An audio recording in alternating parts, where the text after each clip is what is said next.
എല്ലാവർക്കും സ്വാഗതം. അപ്പൊ ഇന്നത്തെ നമ്മുടെ വീഡിയോ പെസഹായാണ്. പെസഹ എന്താണെന്ന് എനിക്ക് ക്ലിയർ ആയിട്ട് അറിയില്ല. അപ്പൊ നമുക്ക് അമ്മച്ചീനെ വിളിക്കാം.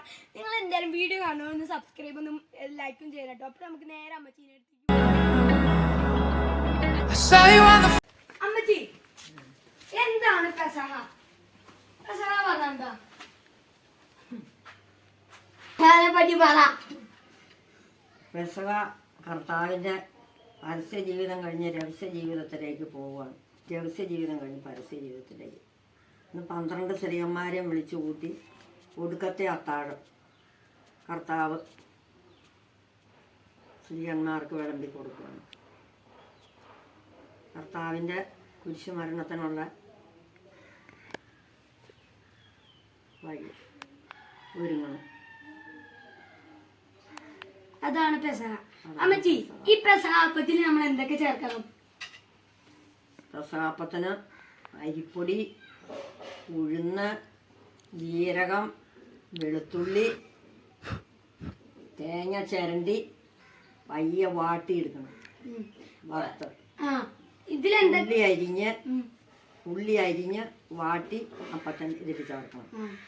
എന്നിട്ട് ഉപ്പും പാകത്തിനൊഴിച്ച് കുഴച്ച് ഉള്ളിയിൽ കുറച്ച് വെളിച്ചെണ്ണ ഒഴിക്കുക.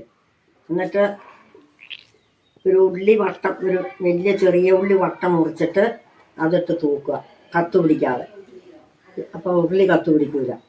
എന്നിട്ട് അപ്പം തന്നെ കുഴച്ച് വെച്ചത് കോരി ഒഴിക്കുക. പാകത്തിന് കോരി ഒഴിച്ച് നിരത്തി അവിടെ മുണ്ടുക. അത് തന്നെ പെസഹാപ്പം.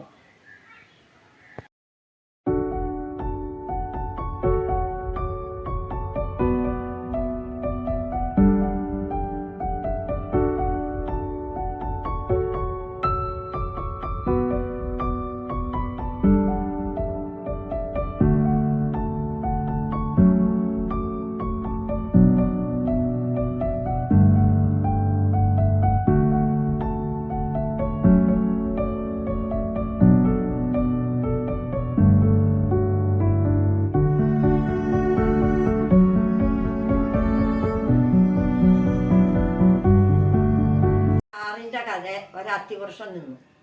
അത്തിവർഷത്തിൽ കുറേ അത്തിപ്പഴം ഉണ്ടായിരുന്നു. ഒരു കുരങ്ങ് അതിലിരുന്ന് ഈ അത്തിപ്പഴം ദിവസവും പറിച്ച് തിന്നും. ഈ കുരങ്ങ് ഇരിക്കണതും കിടക്കണതും എല്ലാം ഈ അത്തിമരത്തേലാണ്. അതിലൊരു മുതല വന്ന് അതിൻ്റെ അടിയിൽ. മുതലയ്ക്ക് ഈ കുരങ്ങ് അത്തിപ്പഴം പറിച്ചിട്ട് കൊടുക്കും. മുതല വാ വിളിച്ചത് തിന്നും. അങ്ങനെ തിന്ന് ഒരു ദിവസം ഈ മുതല കുരങ്ങിനോട് പറഞ്ഞു, ചങ്ങാതി, ഞാൻ നിൻ്റെ ചെലവിൽ കുറേ ആയി കഴിയണം. എൻ്റെ ഭാര്യയ്ക്ക് നിന്നെ ഒന്ന് കാണണം, നിനക്കൊരു സദ്യ ഒരുക്കണുണ്ട് അവിടെ. ആയിക്കോട്ടെ ചങ്ങാതി, ഞാൻ പോരാന്ന് പറഞ്ഞ് ഈ കുരങ്ങ് മുതലയുടെ പുറത്ത് കയറി ആറിൻ്റെ നടുക്ക് ചെന്ന് കഴിഞ്ഞപ്പോൾ ഈ കുരങ്ങ് പറഞ്ഞു, എൻ്റെ ഭാര്യയ്ക്ക് സുഖമില്ല, ഒരു കുരങ്ങിൻ്റെ ചങ്കും കറലും തിന്നണം. അതിൽ ഈ കുരങ്ങ് കുറേ നേരം ആലോചിച്ചിട്ട് പറഞ്ഞു, എടാ ചങ്ങാതി, നിനക്കത് നേരത്തെ പറയാൻ പാടില്ലായിരുന്നോ? എൻ്റെ കരൾ ഞാൻ അത്തിമരത്തിൻ്റെ മുകളിൽ വെച്ചേക്കുവാണ്, നീ അങ്ങോട്ട് തിരിക്കുക, ഞാനത് എടുക്കട്ടെ, നിൻ്റെ ഭാര്യ രക്ഷപ്പെട്ടോട്ടെ, ഞാൻ എൻ്റെ കരൾ തരാമെന്ന് പറഞ്ഞു. ഈ വിഡ്ഢിയായ മുതല എന്ത് ചെയ്തു? തിരിച്ച് കുരങ്ങിനെ അങ്ങോട്ട് പോന്നു. അത്തിമരത്തിൻ്റെ താഴെ ചെന്നപ്പോൾ കുരങ്ങ് ചാടി അത്തിമരത്തിൻ്റെ മുകളിൽ കയറിയിട്ട് പറഞ്ഞു, എടാ, ഇത്രയും കാലം നീ എൻ്റെ ചെലവിൽ ജീവിച്ചിട്ട് ഇപ്പം നീ എൻ്റെ കരൾ വേണം നിനക്കല്ലേ, അതുകൊണ്ട് ഇനി നിനക്ക് പട്ടിണി കിടന്ന് ജീവിക്കാം.